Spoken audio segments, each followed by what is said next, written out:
Aleanca Greqi-Serbi-Bullgari jashtëkohe, nga Shaban Murati. Të nesërmen e samitit të Triestes në 12 korrik të BE-s me vendet e Ballkanit Perëndimor, që ishte faza e 4 e procesit të Berlinit, iniciuar nga kancelarja Angela Merkel, Greqia organizoi në 13 korrik një mikrosamit ballkanik. Vështirë ta kuptoj njeriu se përse duhet një samit i veçantë i 3 shteteve ballkanike, një ditë pas samitit të Bashkimit Evropian me Ballkanin Perëndimor, dhe çfarë do të zgjidhin së bashku në rajon kryeministri i Greqisë, presidenti i Serbisë dhe kryeministri i Bullgarisë, që nuk e zgjidh ka dot BE-a. Disa njohës të punëve duan të thonë se mikrosamiti ballkanik u organizua nga Greqia si inat ndaj BE-s dhe procesit të Berlinit, të cilat e kanë injoruar Greqinë në formatin BE Ballkani Perëndimor dhe nuk e kanë ftuar në asnjë samit të procesit të Berlinit deri tani. Greqia nuk u ftua as në Trieste. Hatërmbetja e Greqisë e shprehur hapur zëvendës kryeministri i Serbisë Ivica Dačić, pasi doli nga bisedimet me ministrin e jashtëm grek Nikos Kocias në Athinë, ku kërkoi në konferencën e përbashkët për shtyp në 10 korrik që Greqia duhet të marrë pjesë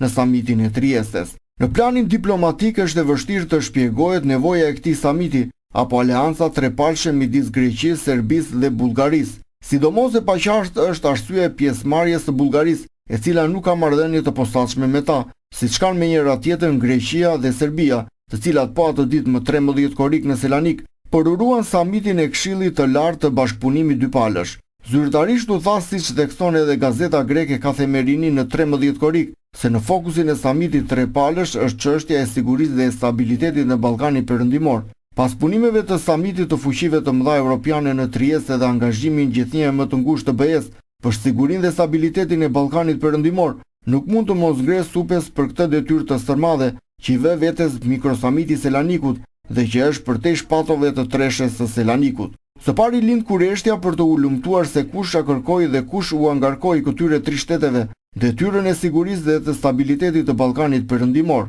Kjo është një detyrë e madhe që ka marrë përsipër BE-ja, ku 4 shtete të Ballkanit Perëndimor janë kandidate për antarësim dhe 2 shtete po ecin drejt këtij statusi. Një nga objektivat kryesore të procesit të Berlinit të shkruara që në deklaratën e parë themeluese në Berlin në 28 gusht të vitit 2014 dhe të përsëritur në deklaratën e presidencës italiane të samitit të Triestes të 12 korriku 2017 është garantimi i sigurisë dhe i stabilitetit në Ballkanin Perëndimor. Së dyti, as Greqia dhe as Bullgaria nuk janë shtete të Ballkanit Perëndimor, dhe ata thirrën vetëm Serbinë për të diskutuar këtë çështje. Nuk u thirrën prej tyre 2 shtete të Ballkanit Perëndimor që janë anëtare të NATO si Shqipëria dhe Malizi, nuk thirrën as Maqedoninë, që është shtet kandidat për në NATO, por zgjidhen Serbinë, shtet që zyrtarisht ndjek politikën anti-atlantike dhe ku qeveria celebron çdo vit një datë kundër NATO-s. Kushdo që kanë ndjekur sadopak zhvillimet në rajon që nga rënja e komunizmit e din se për të gjitha konfliktet dhe luftërat,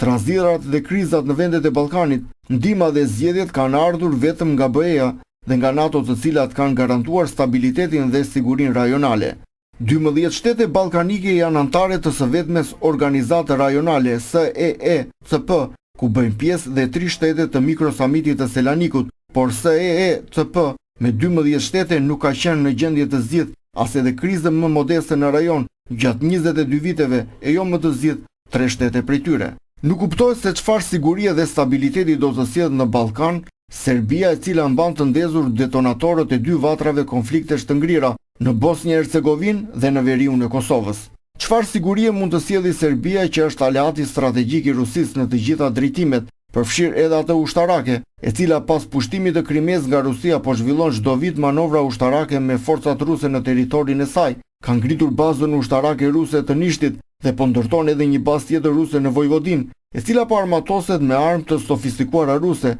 përfshirë edhe sistemin e raketave S-300 e të tjerë. Si çdo nisëm diplomatike, edhe kjo e krijimit të një aleance të re Greqi-Serbi-Bullgari ka brenda interesin e nismëtarit dhe konkretisht të Greqisë. Portali grek INT-ERTGR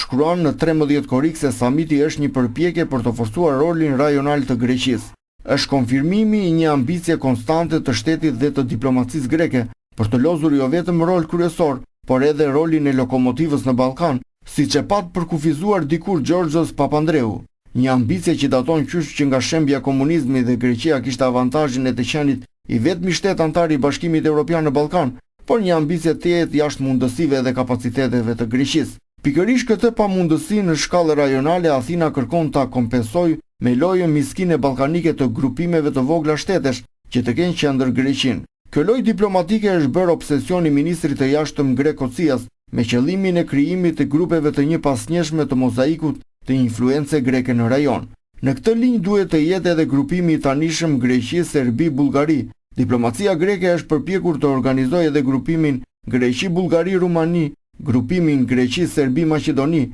grupimin Greqi, Qipro, Izrael e të tjerë, e deri dhe grupimi çuditshëm Greqi, Bullgari, Shqipëri, Maqedoni, i krijuar vitin e kaluar. Në një këndvështrim gjeopolitik mund të thuhet se është një mision i pamundur i diplomacisë greke të realizojë gjithë këto konstelacione rreth Athinës dhe të shkojë një nga rolet e veçanta drejtuese në këto grupe në një rol të përgjithshëm ndikues rajonal. Duke kërkuar një bazë të përbashkët mbi të cilën u thirr samiti i grupimit Greqi, Serbi, Bullgari, dele vështirë të gjesh një emërues të përbashkët, përveç faktit se janë të trija shtete me shumicë ortodokse. Këtë element e imunizoi në Athinë sidomos vendës kryeministri serb Dačić, i cili deklaroi se Serbia dhe Greqia janë vëllezër dhe solli si provë manastirin ortodoks serb në malin grek Athos. Por këta vëllezër nuk kanë të përbashkët as gjuhën, as shkrimin, as racën, as zakonet, as kulturën dhe as prejardhjen. E vetmja gjë që i lidh është feja ortodokse dhe kjo po glorifikohet si salduese e marrëdhënieve të veçanta.